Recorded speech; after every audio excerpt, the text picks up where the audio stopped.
Shalom shalom, Yesu ashimwe cyane. Twongeye kubaha ikaze mu izina rya Yesu. Imana ibaho umugisha, Imana ibagire neza.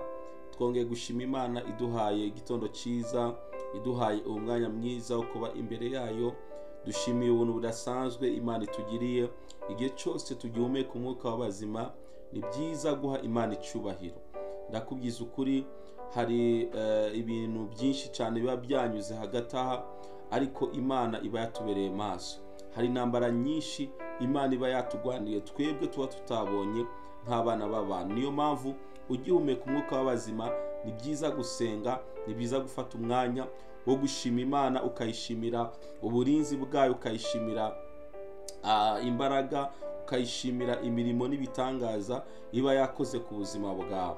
Rero Imana ibaho umugisha kuri mwebwe mudukurikiye muri kino gitondo, mwafashe umwanya wanyu wo kuzinduka ku gicaniro kugira ngo dusenge. Nagira ngo dusenge muri kano kanya, dushime Imana itugiriye neza. Haleluya. Ubundi turaza no kuzamura ibyifuzo dufite, niba ari icyifuzo dufite tuze gufatanya kugisengera mu izina rya Yesu. Data, turagushimiye kuri Imana igira neza. Urakoze kubw'uyu mwanya mwiza wongeye kuduha wo kuba imbere yawe Mwami.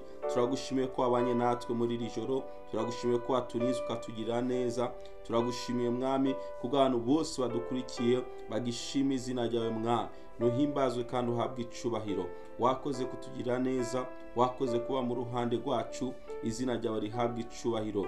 Turagusaba Mwami, uzubane natwe tugire neza, utwiyereke, uvugane natwe muri iki gitondo, imitima yacu ikomeze kugubwa neza mu izina rya Yesu Kristo. Amen. Haleluya.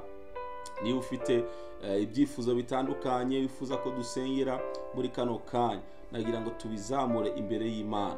Imana iba yaduhaye umwanya mwiza wo gusenga. Igitondo nk'iki ni igitondo cyo kuzamura amashimwe, ariko ni n'igitondo cyo kuzamura ibyifuzo byacu ku Mana.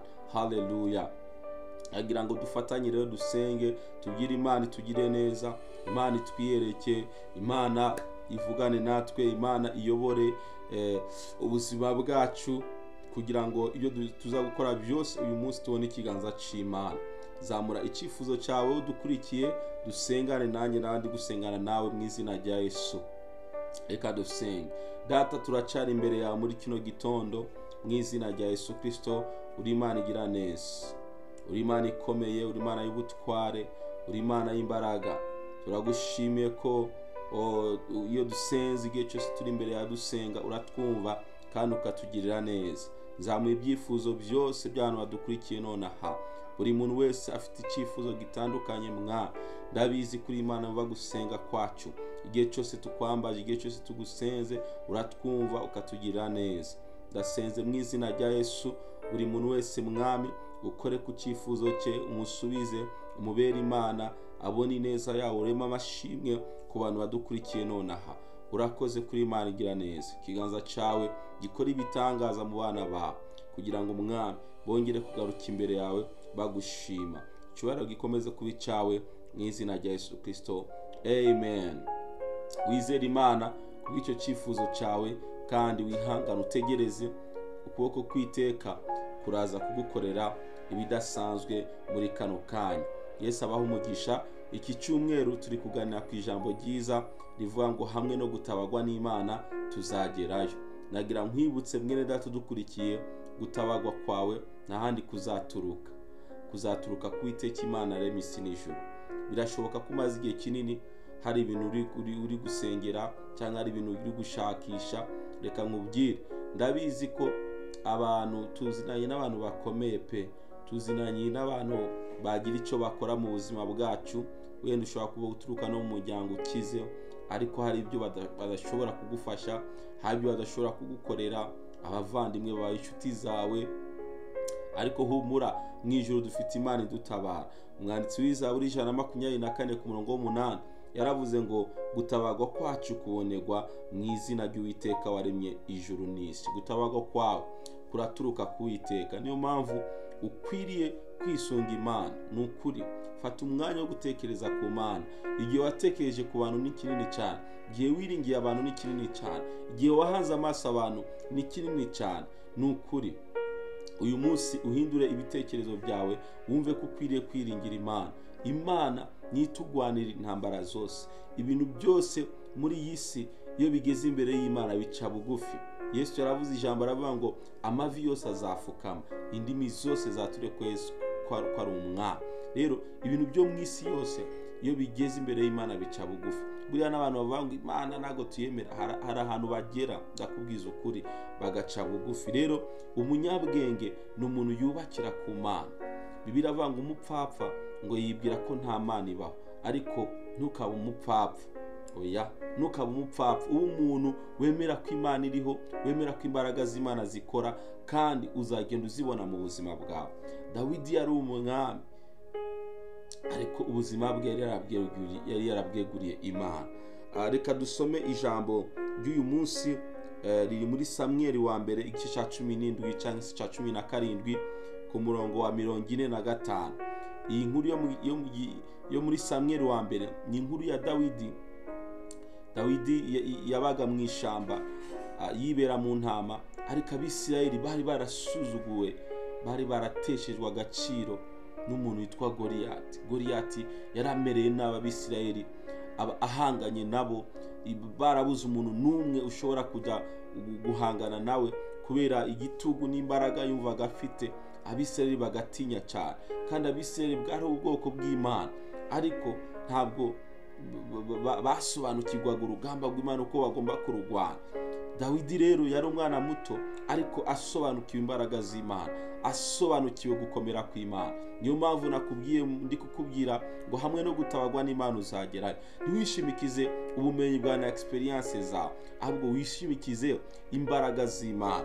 Noneho kuri uyu murongo wa 45 ni Dawidi wavuze aya magambo ngo Dawidi abwira Umufilisitiya ati, wanteranye inkota n'icumu n'agacumu, ariko njyewe nguteye mu izina ry'Uwiteka Nyiringabo. Haleluya! Imana y'ingabo za Isirayeli wasuzuguye. Dawidi afite experience yo kurwana.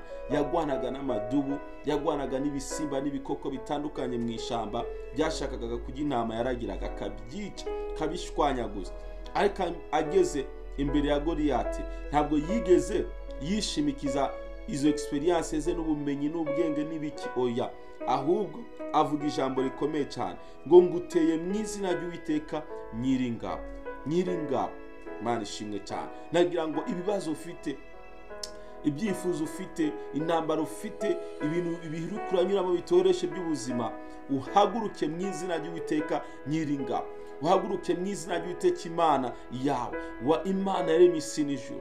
Niba koko usenga, niba koko warakijijwe, niba koko waramenye Imana, cyangwa yewe niba utaramenya n'iby'Imana iyo biva n'iyo bijya, uyu munsi ndavugana nawe nkubwira ngo garukira Imana, ngwino ku Mana. N'ubundi Imana niyo yakuremye. Ibyiringiro byawe bivana ahandi hantu. Ubanzuze winjire ku Mana, kandi inzira imwe twinjiza ku Mana ni imwe gusa, ni ukwizera Yesu umwami n'umukiza. Ukizera igikorwa Yesu yakoze cyo gucungura ubuzima bwacu, ubundi wakira imbabazi z'Imana, uhinduka umwana w'Imana. Uraho ufite access yo gusabana n'Imana Data.